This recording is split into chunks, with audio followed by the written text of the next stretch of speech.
And of course, the other thing to recognise is, I think, why they want to make this an overall overarching thing is because economic development and planning doesn't happen just within Portsmouth. There are impacts both outside. People move around.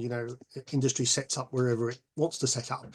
So the idea of trying to plan this a bit more carefully across a wider area makes some sense. What they call it's sometimes described as what they call functional economic areas, which is a bit of a mouthful, but that's what they mean.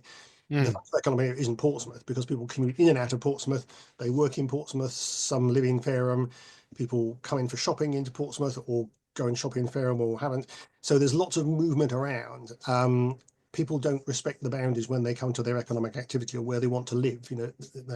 So that's the idea that any planning around this and any funding and support for these things has to take a wider view than just one single local authority. So how do you go about then defining that economic area? Because if you kind of think about Hampshire, the north of Hampshire is pretty much London centric, and the south of Hampshire is pretty much maritime and kind of the Solent kind of centric. How do you still try to lump those two very different things in together, or do you have some sort of dividing line? And if so, how do you draw it and where? Or is that the You've $64 million you've hit it right. question? It's not easy, Mm, and these things are just imaginary lines on maps. yeah. They try to define something that is in a sense indefinable. People will travel and shop in all sorts of different places, but we try to work out where the majority of it happens.